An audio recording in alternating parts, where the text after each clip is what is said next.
그러면서 이제 우리나라를 해동이라는 말을 써요.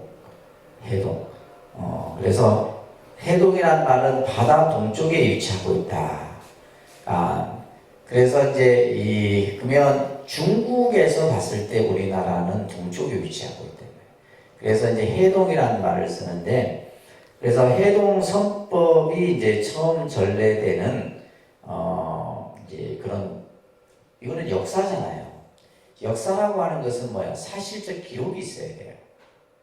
그러면 우리가 이제 어떤 역사적 사실을 오래된 뭐 책을 통해서도, 근데 책 같은 경우는 어떻게 돼요?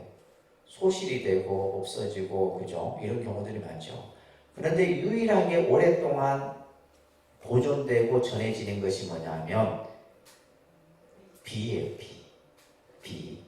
그래서 보면 이제 우리가 이 비문 같은 경우가 굉장히 중요한 자료가 돼요. 그래서 예를 들면 우리가 봉암사 여러분들 가보셨죠? 네. 봉암사에 보면 이 탑이 있어요. 지증대사 적조탑비라는 비가 있어요. 봉암사의 유명한 이 국보입니다. 지증대사 이 탑비가 있는데, 여기에 이제 보면 그 탑비에 보면 신라의 선법이 전해진 그 기록 문헌들이 나와요. 그래서 당시에 보게 되면 보리 달마로부터 해가 승찬 도신으로 이어지는 능가종과 또 남종 선종은 홍주종, 특히 서당지장의 선법을 이은, 여기서 중요한 인물은 서당지장이에요. 이 스님의 선법을 이은 도의, 홍척, 해철, 이런 스님들이 이 서당지장의 선법을 공부했다라고 하는 기록들이 이 지증대사 탑비에서 보여지는 거예요. 그래서 이제 우리가 예를 들면 탑비가 그만큼 중요한 거죠. 그래서 지증대사의 탑비에 보게 되면 신라의 최초로 이제 선을 전한 이를 범랑이라고 하는 스님으로 기록이 되어 있어요. 범랑. 이 범랑의 제자는 신행이고, 신행의 제자는 준범이고, 해은, 도원 이렇게 이어지게 되는데, 이 신행이라고 하는 스님은 북종의 선법을 배웠다라고 하는 기록이 나와요. 북종은 누구냐면, 그죠? 우리가 이 말하는 신수의 선법을 말하는 거예요. 남종은 해능의 선법이고, 북종은 신수의 선법인데, 이 신행이라고 하는 인물이 바로 이제 북종의 선법을 배웠다. 대체로 이제 이 범랑이라는 스님이 활동했던 연대를 추정해 보면 선덕여왕부터 해서 제33대 현덕왕 때까지로 추정을 하는 거예요. 이건 누가 추정을 해요? 역사학자들이 추정하겠죠, 그죠? 그런 이제 자료들이 이제 쭉 문헌 속에서 나오거든요. 그래서 이러한 신행이라는 스님은 당시 해공왕 때 지리산에서 수행을 했었고, 또 이 지리산에 단속사라는 절이 있는데, 여기에 이제 신행 비가 있어요. 신행 스님의 비가 있는데, 이 비에 보면 이런 기록이 있대요. 신행은 사조 도신의 관계이면서 보족의 적성이다. 이런 이제 그 글귀가 이 비에 있게 되는데, 그러다 보니까 이제 실제 이 보족의 제자인 지공선사에게 이제 가르침을 받았고, 또 신행은 희양산은 봉암사를 말해요. 중심으로 해서 전개됐다라는 것을 우리가 알 수가 있는데, 아까도 말씀드렸듯이 이 신행이라고 하는 이제 스님은 북종선을 전하게 되는데, 이 스님이 입적한 뒤에 도의라고 하는 스님이 당나라로 들어가게 돼요. 우리가 아까 이제 조계종의 종조라고 그랬어요. 조계종의 종조가 누구요? 도의국사라고 하는 이분이에요. 이분의 생물연대는 738년에 821년이에요. 당나라에서 37년간 공부를 하게 됩니다. 그리고 나서 귀국을 하게 되죠. 그러다가 이제 당시 교학을 또 같이, 아까도 했죠. 선사들도 교를 같이 공부하고 또 교를 공부했던 이들도 선을 같이 하고 이 선교를 같이 하게 됩니다. 그러면서 홍주종의 마조도일의 수제자였던 서당지장 스님의 인가를 받아요. 인가를 받는다는 것은 법을 전해주었다 이 말이에요. 그러면 이 도이라는 스님은 누구로부터 법을 받은 거예요? 서당지장으로부터 법을 받았다. 이게 한국선의 시작점으로 보고 있는 거예요. 그리고 나서 821년에 귀국을 해서 남종선을 펼치게 되는데 이때 도의선사가 귀국한 5, 6년이 지나자 이제 당나라에 가서 공부했던 그죠? 많은 이제 선성들이 귀국을 합니다.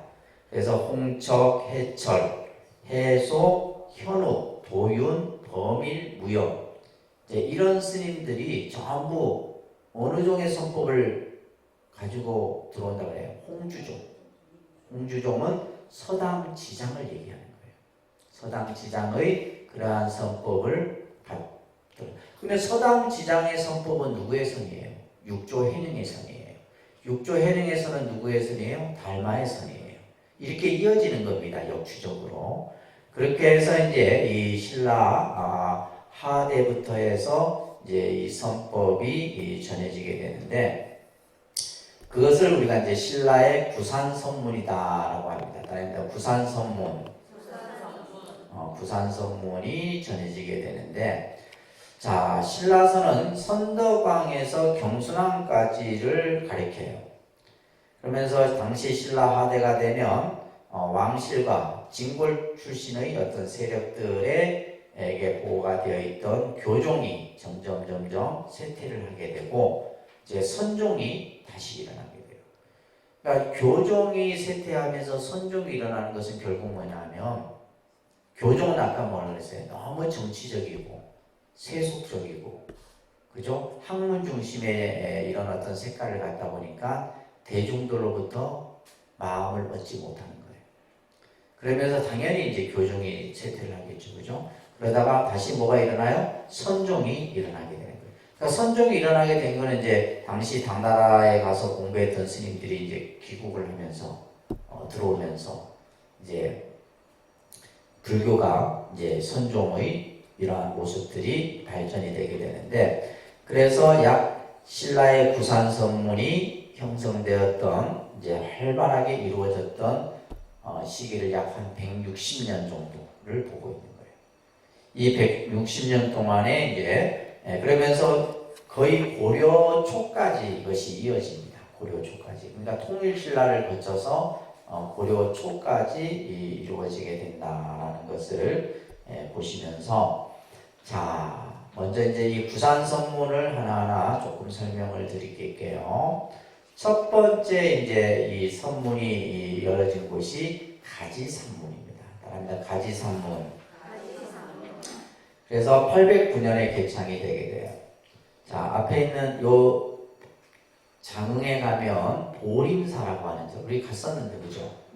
기억나세요? 안 나죠, 그죠? 보림사 장흥의 보림사가 가지선문이에요. 그래서 나중에 이제 사실은 우리가 이제 선차를 하고 하지만 예전에 한번 이제 그 다도 했던 분들하고 그때 보림사 가서 했나? 보림사 가서 했던 것 같다. 보림사의 이 그 도의국사 탑에 우리가 이제 차를 올리는 헌다를 했는데 그런 것들 활동들을 좀 해야 돼요. 그러니까 선차를 하는 이유가 거기에 있는데 선차도 관심 없고 합창도 관심 없고 관심이 뭐 있는지 모르겠어 나는.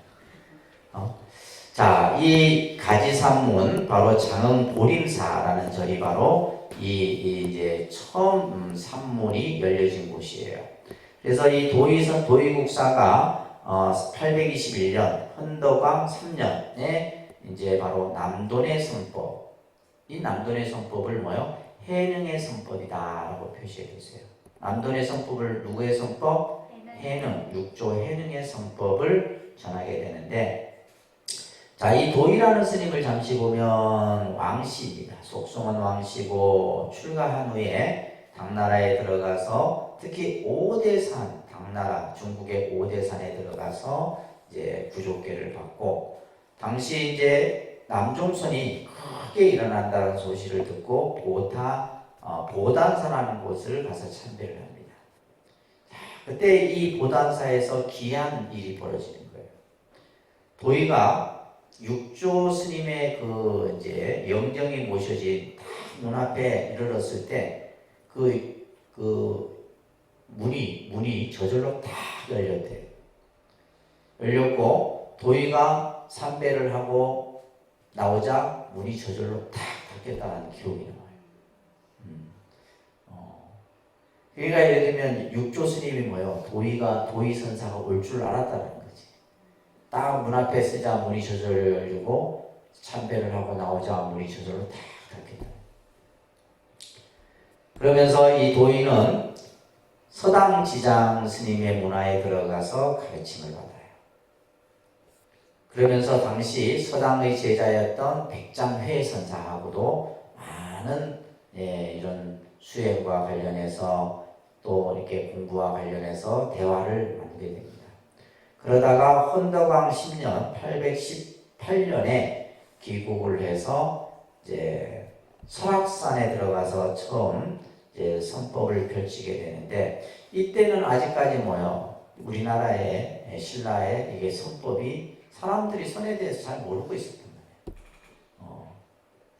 이때는 이미 교학이 이제 발달되었던 시대라서 선을 이렇게 얘기를 해본들 사람들이 선에 대해서 지금도 마찬가지잖아요. 우리가 예를 들면 한국 불교는 지금도 그냥 연불 중심, 기도 중심이지 어떤 선에 대한 이런 얘기를 해도 여러분들이 어렵다 생각하고 힘들다 생각하고 이렇게 하는. 자, 그래서 처음 이제 설악산에 들어가서 가르침을 펴게 되는데 이 도의선사의 선법은 무의이문의 종지를 가지고 있습니다. 우리가 이제 그 밑에 보시게 되면 선이라고 하는 것은 그죠? 우리의 마음, 그죠? 우리의 자신의 성품 이것을 바로 보라는 것이 바로 선이에요. 우리 마음, 그죠? 이 마음이라는 것이 모든 것을 만들고 마음이 모든 것을 움직이고 하는데 도대체 이 마음이 뭐냐 이 말이에요. 마음의 근본자리 이것을 우리는 이제 마음이라고 이제 표현하지만은 그 마음을 우리가 선에서는 심성, 말합니다. 심성, 본성, 자성, 불성, 일심, 이렇게 표현하는 거예요. 이런 다양한 마음과 관련된 용어들이 있어요. 그래서 우리가 보면 여기 지금 자성이다, 그죠? 심성이다, 그죠? 그 다음에 본성이다, 이런 말들을 이제 스님들 본문에서 많이 하잖아요. 자성, 심성, 본성, 그 다음에 불성, 그 다음에 일심, 그냥 마음, 이렇게 이제 표현하는데 이 성이 바로 뭐냐 하면 이 성품성이라고 하는 이 한자인데 이것은 뭐냐면 본질을 의미해요. 쉽게 말해서 내가 나라고 하는, 그죠? 우리가 나라고 했을 때, 마음이라고 했을 때 그 본질이 뭐냐, 그 본 자리가 뭐냐라고 하는 이것을 이제 바로 보라는 거예요. 그래서 여기 성품이라고 얘기를 하는데 특히 이 도의선사는 무념무수를 강조를 합니다. 무념무수. 무념무수 하니까 우리 뭐 생각이 나? 앞에서 그죠? 조사선에서 마조 도일선사가 말했던 무수, 무적, 무념, 무수, 그죠? 이런 이제 가르침들이 생각이 나는데 바로 이 도의선사도 무념, 무수를 강조를 합니다. 자, 육조당경에 보면 여러분들 117쪽에 보면 같이 한번 쭉 읽을게요. 선지시가 나의 이 법은 본래부터 돈존에서 모두 무념을 세워서 중지로 삼는다. 무상을 채로 삼고 무주를 근본으로 삼는다. 무엇을 무상이라 하는가? 무상이란 상에서 상을 여인 것이다. 무념이란 염에서 염하지 않는 것. 무주란 사람의 본성이니 생각이 머무르지 않으며 지금의 생각, 뒤의 생각이 생각마다 상속하여 단절됨이 없다. 만일 한 생각이 단절하면 법신이 바로 색신을 떠난다. 일체의 대상에서 물들지 않는 것을 무념이라 부른다. 자신의 생각 위에서 대상을 여의고 법 위에서 생각을 내지 않는 것이다. 이 말을 이해하려면 한 100번을 읽어보세요. 100번을 계속 곱씹어서 이 육조단경에서 바로 이제 이 육조현영 스님께서 삼무사상을 얘기하는데 그 삼무가 바로 무념, 무상, 무주라고 하는 개념이에요. 이게 이제 사실은 이제 금강경의 핵심 개념이기도 하고 선의 또한 핵심 사상이기도 해요. 이제 이것을 우리가 이것은 그냥 뭐 지식으로 이해하는 것은 아니에요. 여러분들이 수행을 통해서 이 무념에 대해서, 무상에 대해서, 무주에 대해서 공부를 해 나가야 되는데 우리가 이제 그 개념을 모르니까 이제 육조 스님께서 설명을 하고 있는 거죠, 그죠? 자, 무엇을 무상이라 하느냐? 자, 무상. 상에서 상을 여인다. 상이 없다 이런 얘기 아니에요. 우리가 이제 없을 무자를 쓰니까 형상이 없다. 근데 여기에서 예를 들면 이 상은 어떤 우리가 이제 금강경에서 여러분들 금강경 공부하지 않으셨죠, 그죠? 이 상이라고 하는 것은 첫 번째 형상, 모양을 말하기도 하고, 그죠? 두 번째는 우리의 관념, 이제 다시 말해서 생각도 상이에요. 여러분들이 이 생각, 저 생각, 머릿속에서, 그죠? 일어나는 이 생각도 뭐다? 상이라고 이렇게 이제 표현하는 거예요. 그래서 이것을 우리가 예를 들면 또 이제 하나는 뭐냐면 생각의 고집, 이런 것도 다 상이에요. 생각의 고집이라는 것은 이미 내 생각 속에서 이것은 이럴 것이다라고 생각을 하고 있는 거죠, 자기의. 이것을 우리는 흔히 뭐냐면, 그죠? 고정관념이라고 얘기를 하는 거예요. 자기 생각의 틀 속에서 이미 딱 만들어 놓은 거. 근데 여기서 상이랑 무상이란 뭐예요? 상에서 상을 여긴다. 기가 막힌 표현이에요. 형상 자체를, 상 자체를 부정하는 것이 아니라 상에서 상을 집착하지 않는 거예요. 그 상에 대해서. 그러니까 생각을 일으키지 말은 아니라 생각을 일으키되 그 생각에 끄달리지 않는 거예요. 이게 중요한 말입니다. 내가 생각을 일으키지 마라. 우리가 왜냐면 우리는 인간은 뭐예요? 생각의 동물인데 생각을 안 할 수가 없잖아요. 근데 그 생각에 집착하지 말라는 거예요. 그래서 상에서 상을 여의는 것을 무상이라고 하고, 무념이라는 것은 염에서 염하지 않아요. 우리가 이 염이라는 것도 뭐예요? 생각은 생각인데 이 염자는 뭐냐면 의식 속에서 일으키는 생각이에요. 조금은 이제 앞에서 상하고 조금 다른데, 그래서 염에서 염하지 않는 것이다. 무주라는 것은 머무르지 않는 것이고, 그죠? 이런 의미를 이제 육조단경에서 하는데, 그래서 밑에 보시면 일체의 대상에서 물들지 않는 것을 무념이라 한다. 이게 핵심이에요. 일체의 대상이란 뭐예요? 그죠? 눈으로 보고 귀로 듣고 생각하고 하는 모든 것을 대상이라는 거예요. 그것에 의해서 내가 뭐예요? 물들지 않는다는 것은 생각이 끄달리지 않는다는 거예요. 집착하지 않는다는 거예요. 그러니까 생각 자체를 하지 않는 것이 아니고 내가 우리가 생각을 하잖아요. 근데 그 생각에 끄달리거나 집착하지 않는 것을 무념이라 얘기를 하는 거예요. 이러한 이제 가르침을 결국 이 도의선사는 누구의 가르침을 지금 강조하는 거예요? 그죠? 그죠? 육조 해능의 가르침을 얘기하는. 그러면 육조 해능의 가르침은 누구의 가르침이에요? 부처님의 가르침이다. 그래서 이러한 설법을 하고 있는 거죠. 그러면서 이제 무수에 대한 얘기도 그 밑에 보시게 되면 도라고 하는 것은 따끔을 쓰지 않는다. 다만 오염되지 말라. 우리 앞에서 배웠죠, 그죠? 어떤 것이 오염인가? 어떤 것이 우리 마음이 오염되어 있는 것인가 이 말이에요. 다만 생사의 마음이 있어 취향을 조작하는 것입니다.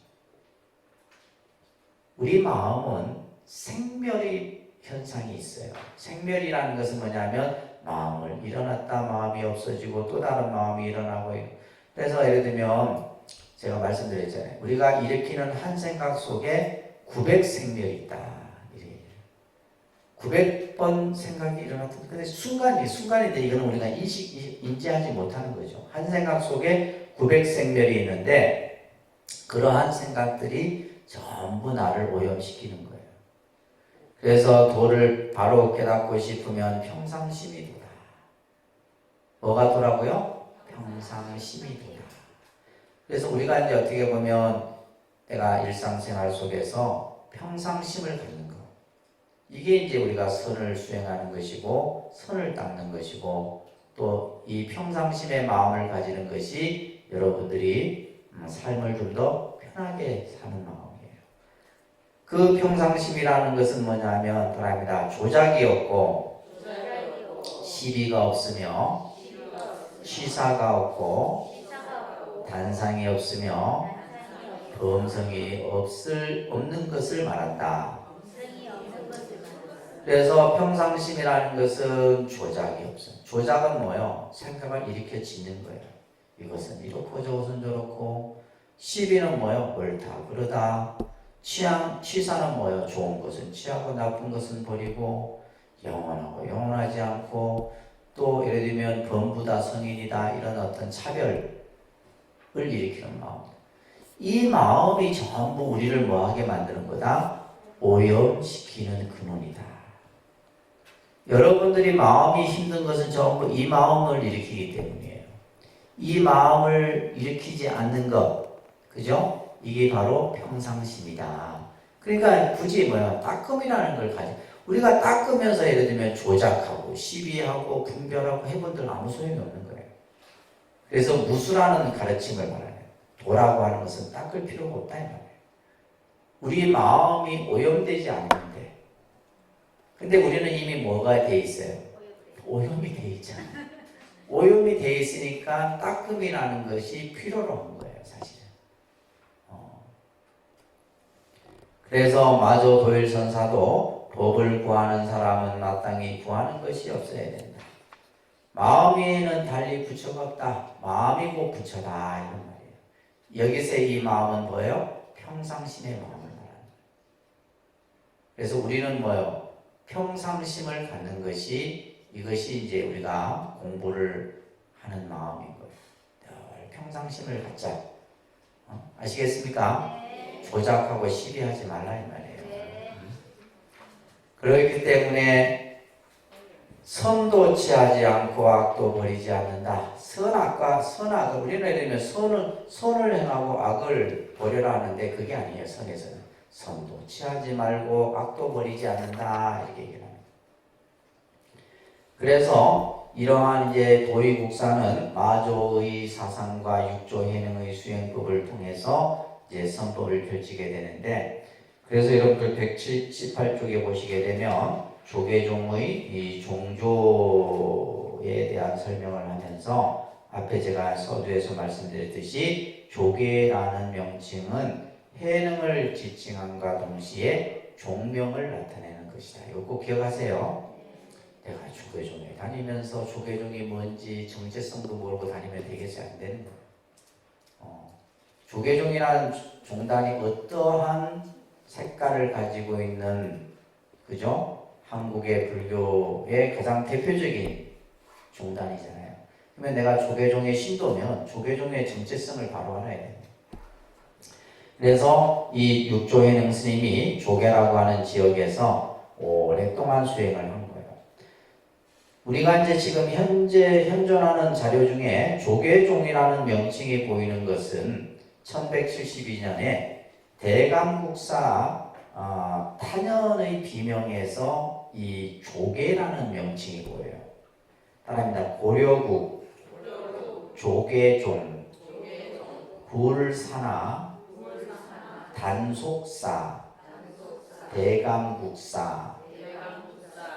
자, 우리가 이제 예를 들면 역사학자들이 또 불교학자들이 조계종이라는 글자가 어디에서 나타날까 이걸 찾는 거예요.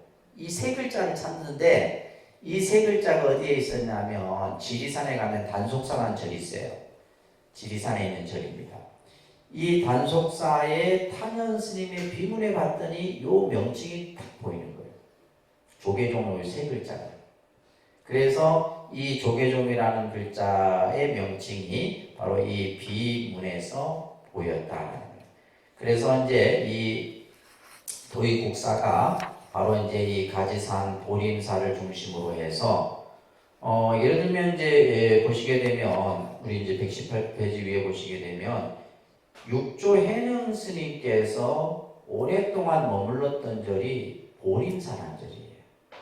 그래서 이 장흥 보림사도 바로 육조 스님이 오랫동안 수행했던 보림사라는 명칭을 그대로 쓰고 있는 거예요. 장흥 보림사라고 하는 자리. 아시겠죠? 그래서 이 장흥 보림사에 가면 이제 도의 스님의 그러한 묘비나 탄명이 있게 되는 겁니다. 그래서 제일 처음에 이제 이 신라의 구산 선문을 이 장흥 보림사라고 하는 사찰에서, 그러니까 여러분들이 만약에 이제 장흥 보림사를 갔다면 누구를 딱 떠올려야 돼요? 도의국사. 이 설명을 듣고 보림사를 가면 보림사가 달리 느껴지겠죠, 그죠? 이걸 모르고 그냥 갔을 때는 그냥 뭐 똑같은 절이구나 생각하는데, 자, 그래서 우리가 이제 도의국사라고 하는 이 스님의 명칭을 그죠? 꼭 기억하시기 바랍니다. 보시겠다 할게요. 또 보시게 되면 이제 두 번째 산문이 실상산문입니다.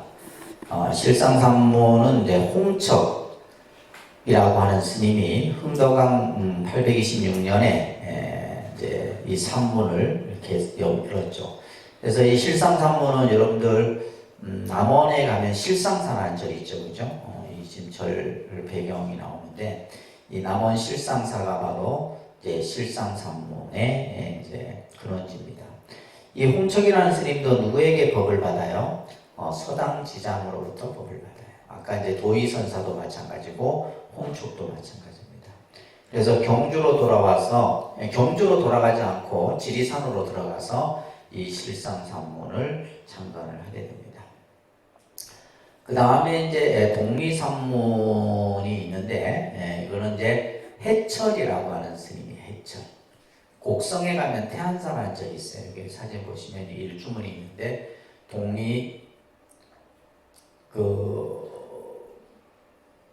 이 지금 현판 태안사, 동림산 태안사 이렇게 지금 되어 있는데 바로 독리산문, 독리산 태안사 이렇게 되어 있네요, 그죠? 이 독리산문 계산조는 해철이라고 하는 스님인데 처음에는 이제 영주에 있는 부석사에 있으면서 화엄을 공부합니다. 그래서 이 부석사는 누가 창건을 해요? 의상 스님이 창건한 절이죠. 그래서 이거는 화엄 도량인데 이곳에서 화엄을 공부하다가 이제 중국의 그죠? 당나라로 들어가서 누구로부터 가르침을 받아요? 서당지장으로부터. 그래서 이제 이 우리나라 선법은 이 서당지장의 영향을 가장 많이 받았다고 보시면 됩니다. 그래서 839년에 이제 신라에 귀국해서 무주에 있는 곡성군 독리산 대안이라고 하는 곳에서 이제 정사를 짓고 교화를 펼치는데 이곳이 이제 바로 태안사라는 절이 이제 창건되게 된 거죠. 이 해철이라는 스님의 제자에는 도성국사라는 스님이 있었고 여선사라는 또 제자가 있었다. 우리가 이제 도성국사 하면 뭐예요? 풍수지리의 대가죠, 그죠? 풍수지리의 대가였던 이 도성국사가 바로 이 해철 스님의 제자입니다. 그리고 이제 성주산문이 있게 되는데, 성주산문 이게 지금 보면 자 사진 보시면요, 이 성주사 우리 뭐 창원에 있는 성주사가 아닙니다. 보령에 있어요, 보령에. 충남 보령에 있는 곳인데 지금 이제 이런 형태의 모습을 사지라고 해요. 사지. 절터만 남아 있는 거예요.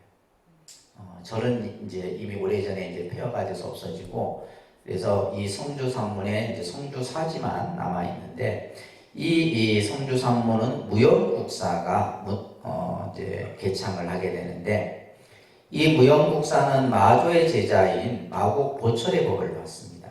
그래서 마조 스님의 제자였던 보철 스님의 법을 받아서 이제 이 무영국사가 성주산문을 개창을 하게 돼요. 그 다음에 이제 이 사자산문이 있죠, 그죠? 사자산문. 사자산문은 그죠? 사자산문은 안 나오네. 나 혼자만 보고 있었네. 이게 또 꺼져버렸나 보다. 자, 사자산문은 이제 여러분들 교재에 보시면 쌍봉도윤이라고 하는 스님이 이제 이 산문을 열게 되는데, 지금의 이제 사자산, 원주에 가면 사자산 법풍산.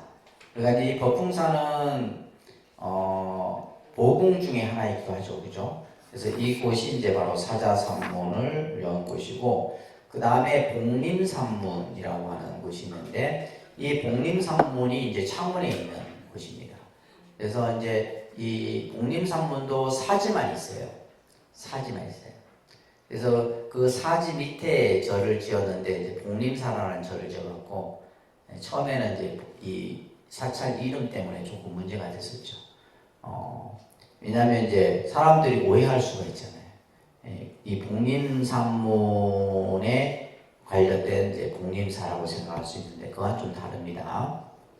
그래서 이 복림산문은 현욱이라고 하는 스님에 의해서 이제 실제는 이제 진경심해라는 스님이 개창했으나 계산조는 현욱이라는 스님이 이제 이 복림산문을 개창하게 되고, 그다음에 사굴산문은 범일이라고 하는 스님이 강릉 오대산에서 이제 이 산문을 열고, 그다음에 희양산문, 우리가 봉암사죠, 그죠?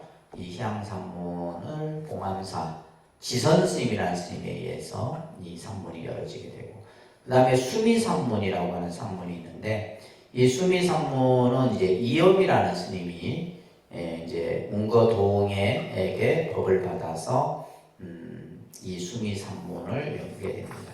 그래서 이제 이것을 우리가 흔히 이제 신라 구산선문이라고 얘기를 합니다. 구산선문. 그러니까 이제 신라 하대부터 고려 초까지 우리 한국의 선이 이러한 선문을 중심으로, 산문을 중심으로 해서 발달되었다라는 정도만 여러분들 꼭 기억을 하시기 바랍니다. 아시겠죠? 신라 때 지금 이제 우리 이 독립선언 같은 경우 저희가 이제 이 동자가 오동나무 동자를 쓰죠, 그죠? 이 독림이라는, 그리고 이제 선언이라는 말을 이제 이렇게 쓰는데, 제가 이제 이 독림선언을 이렇게 사명을 처음 지을 때 이 사찰이 우리나라에 있었는가 이렇게 한번 찾아봤더니 있었어요. 신라 경문왕 때 칠감국사라고 하는 분이, 칠감국사라고 하는 신라 때 이 칠감국사가 개창한 절이 바로 독림선언이에요. 어디에 있냐면 전라도에 있어요. 전라도. 네, 전라도에 있는데 절은 없어요. 사지만 남아 있어. 그래서 내가 언제 한번 기회 되면 이 사지를 한번 가봐야 되겠다 이런 생각을 하는데, 그래서 이제 이 칠감국사가 이제 열었던 이 독림선언 이후에 독림선언은 우리가 밖에 없습니다. 그래서 실제 이제 저게 월정사에 가면 월정사도 독립선언이에요. 그 선언이 독립선언인데 그 월정사는 동력동자를 써요. 독립, 림자는 숲을 림자를 그대로 쓰는데 동력동자를 써서 독립선언, 이렇게 이제 월정사에 있는 선언이 독립선언이. 그래서 이런 이제 신라 때 이런 선언들이 산문들이 이제 많이 일어나게 되고, 자, 여러분들 교재 보시면 121쪽에 고려 때 이제 선법을 잠깐 보게 되면, 고려는 이제 국교가 불교가 되게 되죠, 그죠? 그래서 태조 왕건이 고려를 건국한 이래로 화엄이라든지 천태, 그 다음에 또 선이 널리 아주 그냥 이렇게 일어났던 시대가 고려 때입니다. 고려 시대. 그래서 예를 들면 태조 왕건 같은 경우는 훈요 10조를 만들어서 모든 백성들에게 불교를 믿을 것을 이렇게 이제 국교로서 정하게 되고, 그죠? 그다음에 정종 때는 선교가 같이 발전하게 되고, 광종 때 광종임금, 고려 때 광종임금이 이제 가장 고려를 어떤 국가적 토대를 만들었던 임금이 바로 광종임금이거든요. 이 광종이 이제 뭘 만드냐면 왕사국사 제도를 만들어요. 왕사국사 제도. 그래서 왕사국사 제도는 바로 이제 스님들이 왕의 스승이 되고 왕의 이제 그죠 국왕의 그런 어떤 그 때로는 뭐 정치 자문도 해주기도 하지만은 가르침을 주기도 하고 이런 제도를 만들어요. 그래서 이제 우리가 여러분들이 고려 시대 때 국사가 몇 분이 나와요? 16분이 나오는 거죠. 어디에서? 송광사에서. 송광사에서 국사가 16분이 나와요. 그러다가 나중에 조선시대 때는 이제 왕사로 격화가 돼요. 이게 국사라는 호칭이 더 높습니다. 국사라는 호칭이 나중에 왕사로 바뀌어지게 돼요. 조선은 이제 불교가 이제 많이 이렇게 내리막길을 걸었던 그런 시대다 보니까, 그죠? 이 광종 때, 그 다음에 승가 제도를 만들어요. 스님들 이제 시험 제도를 만들어서 이제 스님들로 하여금 이제 그런 어떤 수행과 공부를 같이 이렇게 만드는 이런 시스템을 만들게 됩니다. 그리고 문종과 선종 때는 이제 교학이 크게 발전하게 되는, 특히 이제 여러분들이 고려의 선법을 우리가 볼 때 보조진울 스님을 꼭 기억하시기 바랍니다. 보조진울. 이 보조진울 스님은 선과 교를 같이 발전시켰던 분이죠, 그죠? 그래서 122쪽에 보시게 되면 이 보조진울 스님이 창건한 절이 뭐예요? 송광사예요. 그래서 처음에는 이제 수선사에서 이제 송광사로 이제 사명이 바뀌게 되는데, 처음에는 육조당경을 보다가 크게 깨쳤다 그래요. 그러다가 화엄경, 이제 이통현 장자의 화엄론을 보다가 원동 성불론이라고 하는 저서를 짓게 되고, 특히 송광사 길상사에서 정해쌍수를 주장합니다. 정해쌍수. 정과해, 다시 말해서 교와 선을 같이 닦을 것을 주장을 하게 되죠.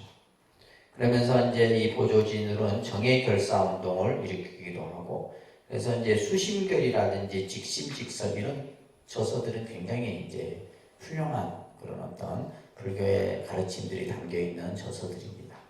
그래서 고려하면 이제 우리가 뭐요? 보조진울 정도 기억하시고, 이제 조선에 오게 되면 이제 특히 이제 조선은 우리가 이제 2조 500년이라는 표현을 많이 쓰는데, 이제 2조 그러니까 이시 조선이 500년 동안 지속됐던 시대를 우리가 이제 조선 시대라고 얘기를 하죠. 그래서 특히 이제 이 조선 불교는 수묘 억불 정책으로 인해서 굉장히 불교가 탄압을 받았던 그런 시대입니다. 참 그렇잖아요. 보면 우리가 통일신라 고려시대 때는 불교가 확 꽃을 피우다가 꽃은 뭐야? 한번 피면 어떻게 돼요? 지게 되잖아요. 그러니까 그 꽃이 이제 조선에 와서는 500년이라는 시간 동안에 그냥 없어져 버리는 거예요, 완전히.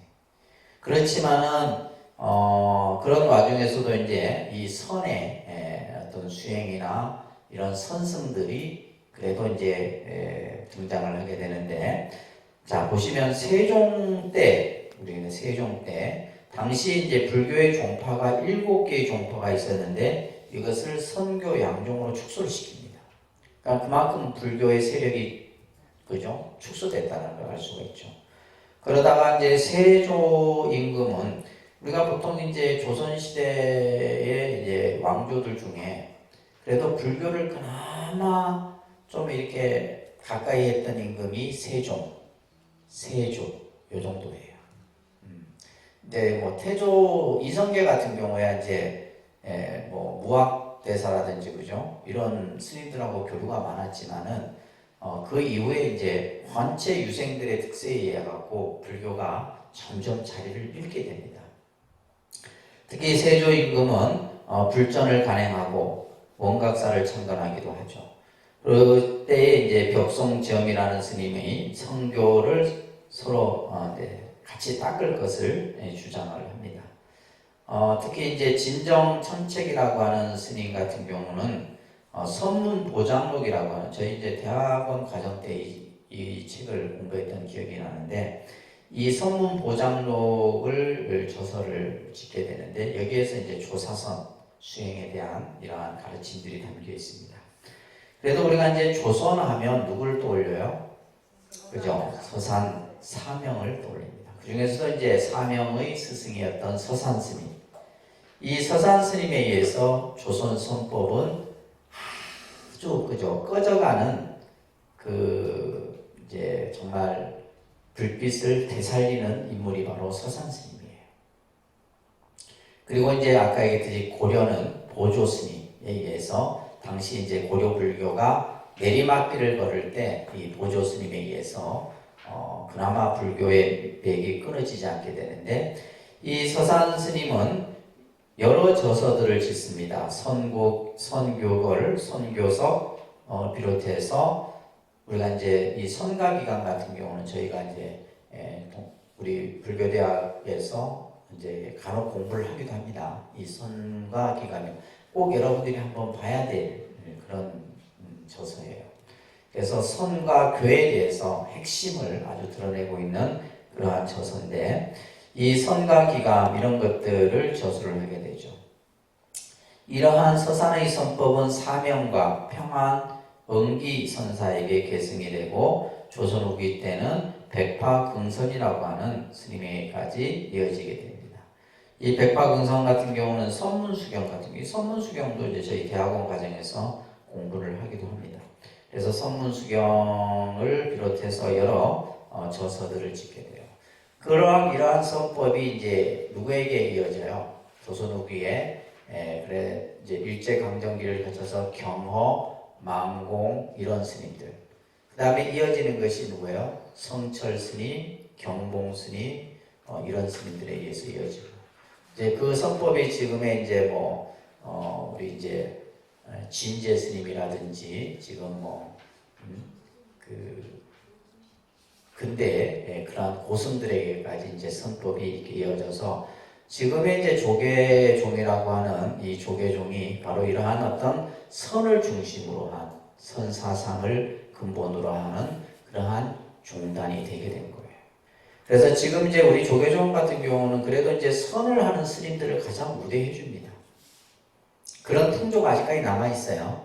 그래서 여러분들이 이제 결제가 되면 뭐요? 선원에 가서 뭘 하고 공양을 올리고 공부하도록 스님들을 물질적으로 이렇게 보필을 하고 하는 거죠. 특히 이제 우리 한국의 사찰들은 그래도 이제 이 사찰에 반드시 이제 여러 수행 공간들을 두는데, 그래도 이제 기본적으로 두는 공간이 뭐예요? 선원이죠, 선원. 우리나라에 선원이 굉장히 많습니다. 웬만한 큰 절에는 다 선원이 있고, 그죠? 선원이 있고, 그 선원에서 이제 공부하는 스님, 요즘에는 이제 약 한 보통 결제 때 한 2,000명 정도 스님들이 2,000명이면 우리 조계종 스님들이 한 2만 명이 채 안 되거든요. 한 5천 명 정도 되는데 그 중에 이제 한 2천여 명 스님들이 이제 선을 중심으로 해서 수행을 하고 있고 아직도 이제 이러한 어떤 선언을 중심으로 한 수행이나 이런 것들이 이제 그래도 이제 명맥을 유지하고 있고 발전되어 가고 있는 것이 이제 한국 불교다라는 것을 여러분들이 좀 이해를 하시면 좋을 듯 싶습니다. 아시겠죠? 네. 그래서 기본적인 여러분들이 이해할 수 있는 그 내에서만 그래도 이제 공부를 하고 들은 거니까 그죠? 조금 정리를 잘 해서 이해할 수 있도록 했으면 좋겠습니다. 자, 그래서 여기까지 이제 선과 관련된 전반적인 내용들을 우리가 이제 살펴봤는데 혹시 질문 있으세요? 질문?